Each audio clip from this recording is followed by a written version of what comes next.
Nomaizing Chingda Lupa Karor Ani Henachang Sariva Sanamahi Kiong Chahi Sida Sangana Pandam Thamli.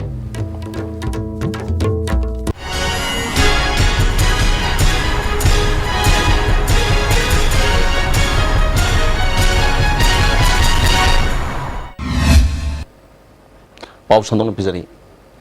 In Palace District Kimanung Chanba, Nomaizing Sing the Sariva Foundation for University of Sanamahi Culture, Sanamahi Kiong. Salib saya sudah sangganan berpandang thamli. Lising ani anida Manipur gining thaulai shemba sana zawna urep uyung tamlaba matunggal lising ani taruk tagi saba hau kiba sana mahi kiong asi miam gi matiang loinen lupa crore ani hena changna sarakibani. Masi losna na bahona bada ahen basenpham khara sangkhi gadawri haina learning thau sana mahi thaugal lup ke miusing phongdorli. Lupa sege thau pubasing na makata na phongdorpada miam dagi lupa crore ani makai hen bagi senpham khai duna haujik ayam basaruk loslakle. Hena masak phajana na bagi thabak pakhat ka dori basi sanpham kharadi makata na sangki ka dori masida miyam na mateng panghaning bagi wapam thamlagi so lising ani ga ani dai de khoi na nung ngi haraga khoi semga chari si masida da ekhoi culture gi oiba ekhoi ipa na dipuna ki oiba dugumba mahi tamham chang achauba mahi kol taibang mahi kol ama lingkhat pagi pandam dani ada masida da khoi gi na lining pena digi puya pudin naina ba adigi khoi hidak langthak bud khidoraba yumban kaiba lon adigi khoi gi jagoi seigi adigi atopa subject kaya ma haiba tare mi gi londa si loinamak yawba adugumba cultural university amagi pandam ni khoi gi ahalaman singsinda thambira mi si akhoina tungin jarakpani adubu henna masi khumang jawsinna na ba laibak miyam na su masi gi tengbang si pibidana khoi shawraba matam amada khoi gi yek tare sina mafam sida khundara mi hairiba adagi purai romana ning thawai ga palam me hairiba nobok ning thaw purai rombagi haurak pham oyena hairiba seloi singna leiram me hairiba sigumba singgon chingcha sidida achoba laining ko lamo hendana akhoi leibak miyam ga akhoi ga khuchamdaraga hairiba mahi kol asima pung phaba ma oina basu akhoi miyam da thamjari Amaromda Sanamahi Kiong Tana Changleba kilometer ani makhairom sang balambi asi Manipur Sakar gi mari renba singna miyeng sangduna thuba matam da shamjin biu Sanamahi Kiong da Manipur gi mapham kaya dagi lai khurumba lakpada khudong sana na mari renba singna miyeng sang biu haina phongdorli Ukul district ke Chorokhul Myanmar da pithok pa yaning de sidriba phawba mayok nagni haina kulasgi khulakpana phongdorli hiramsigi matang da pawdo mama Manipur government India government Morega akhoi charo khunau si exchange togani haibisi pawda da akhoi shupya yaningde adu gidamak akhoina adu lam si ins ama phaw piro haibisi akhoi ti stand dori bani adu pak chawraba lam si da akhoina pothok si akhoi gi yamna tanja chaba akhoi manipur macha da akhoi gi ijinaw mayam manipur leriba mayam si khudong jana leibisi Masi jaga sini. Adamai dona mayam na aku ibu mateng bang birga lam masi kanthok na batusi. Aduga makoi na hari ba lam masi exchange tausi hai basi. Aku hiri phawa aku khunjab mayam na aku isi yaro hai basi tang dabi reservation se lokhrabni lecture lepkadabni serious hingrubso aku lam masi ins ama phawa aku pithok piaro hai basi aku warip lungnarabni masigi matana kana da kari da wakat khibale aina sida wakat khibisi hana akoi gi 2004 da makoina ibisina 3.7 square kilometer asi morega hoji akoi ge choro si exchange togani haina paper thokpadu da akoina mahausa ko customary sanstan le long haina le tangkhulong chingsolong phangda assembly akoina pukhatlaga aduda makoina mayam da ko support toy adu rubiso adu government gi dina upai le de benina hoji chief minister da akoina memory tampi aduga Delhi da akoina home minister union minister prime minister da akoina memory tampi bache mayam se hoji akoi khun gi khutte leri 2004 dagi India government amadi Manipur government na akoi pikhraba Namphalong area da laiba more gi jaga kharga suk chaw khraba khoi gi churo gi valley 20 square kilometer mu oige da sidai sida awang pang na higher kan da kilometer tram nga gi range ta aduga sidai da maning mang nga kan da kilometer ahum ki chang siga pick khraba khoi gi namphalong area kharga wona ga ni na Manipur government amadi central government na loriba warib adu khoi isam amadi Manipur gi miyam na yaba sung moi border area da Manipur gi lenga yoribra na yeng chatpa matam da khoi gi state force ni haiba mami ama ba khong ama ba udaba sisina maram mor kan da kamai tawna khoi gi state boundary je state government kamai ngak pangam gudawri no bo sidai je mang wakta Indian army lakputuna khoi gi state ki boundary ngakani haibdo madugi wakal thaduk pirer kanda khoi gi state ki boundary sidai je khoi gi state force masik chana thambirer kanda khoi khunja jingga khoi ngak sem gi thabak chathabiyo haidna isamna fil tawjir Choro khungi khunja singna makhoi gi thamoi da fauriba makhoi gi lam kanbiyo haiwa wafum ase choro khakting natana Manipur gi amadi India gi oiba lam ngak na ba khongthang ne haina lobada aran bu leiroi khunja singbu mapuning nungsi handaba amadi makhoi bu ngakpi senbiwa kanbiba haibase government amagi mathong ne haibase chapchana government duna utpui matamsu tangai phadasu lakli nawba khora pangolona na pawdam jaiba Thiam Ranjan Choro Ukhrul district Samram Mamang Laibung Lekai Digi Impal East Naharu Pangong Makhongda Mapam the Laibi Nongmai Them Ongbi Memisa Mishigamari Lenana Mara Laibasing Putok Nabahot Nabada Prazamiam Namateng Pangbiu Hana all Manipur Nupi Maruna Kangalagli Maui Maraktanatian Break Matang Lumination Jolib 100% natural syrup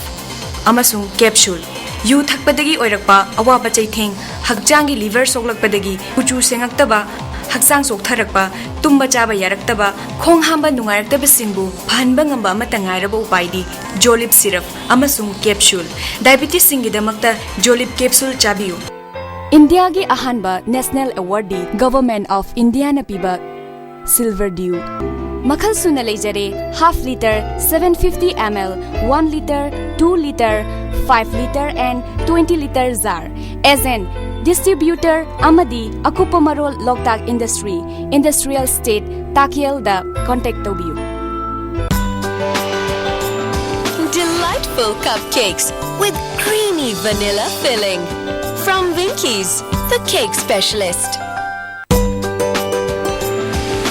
Swiss rolls with exotic fillings from Winkies, the cake specialist. Manipur gi ahanba beautification center mafam sida mahing uring unsa khoiba ariba dakfam phahanba ngami tattoo mole freckle na jingbasu lauthokpa yai hakjang gi ahenba fat pamdaba body gi hair lauthokpa yai ngasi mak unabiu Dr. Madhubala Laser Beauty Clinic MZ Avenue Imphal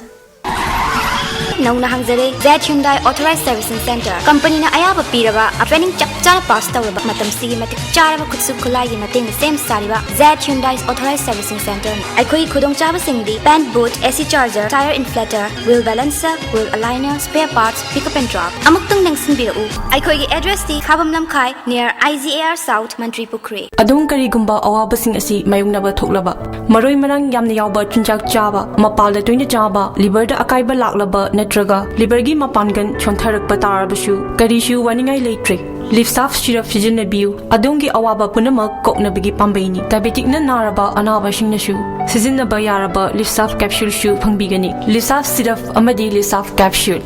naraga layingba budi nadringai da successful hobana hena fai amukana taram nokchari Kumbi Municipal Council gi manungda center gi sponsor scheme kaya gi makhada paikhatliba thabak sing Bharatiya Janata Yuva Morcha gi president Omales na luching ba kangbu amanangarang yengsin khre khongchat atuda atai thopu ba kaya su saru yaki khongchat aduna Kumbi Municipal Council na kon balambi thong sem gi phibam su yengsin khi councilor inaw bina haiki bada sem li balambi gi phibam ase peningai oidi haiki han bagi survey lakpa chida Hyderabad ki SO e yaurga masi koi survey tokjakre survey sigi chitharam ni sigi lerak mari maru oina adu chitharam madi lerak taruk sigi manung da mel oi lerak mari si maru oina sigi usama kong maning lerak kawi sigi mafam ji usama kong maning lerak adegi di mathang isi dana usama kong mandob lerak adegi di mathang dana amu usama kong pukri achauba nongthomam laikai mathang dana hogjam lerak hairi ba lerak mari si yamna maru oi lerak ni lerak mari si survey tawba loi hai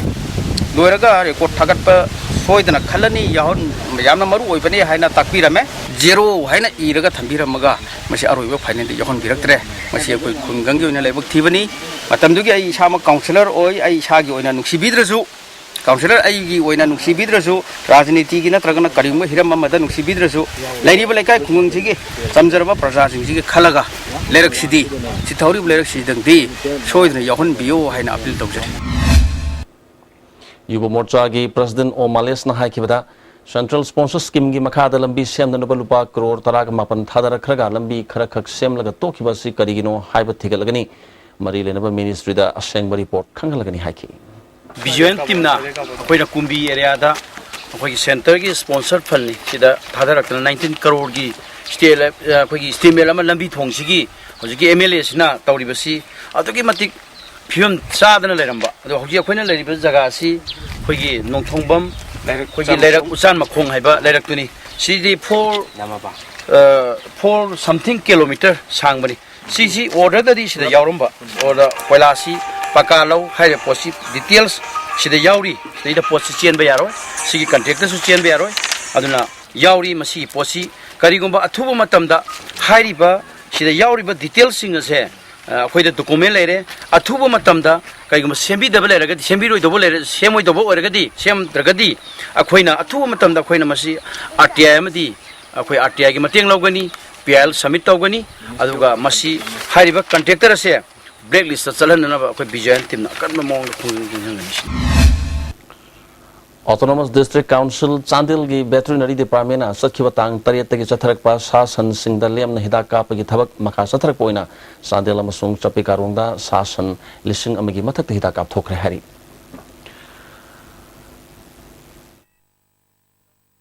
ngasi jathak pajak koisi koi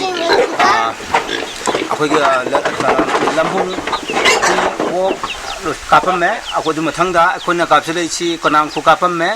ari mosang pon pantha ya phau na chingba yang kapolo ba matung da ngasi si akoi huji akoi na kapse di mpham si akoi leipung tapak haidana akoi gi koma thabi manung da leiba adugumba kanoni kulamani adna koi mathang huji koma thabi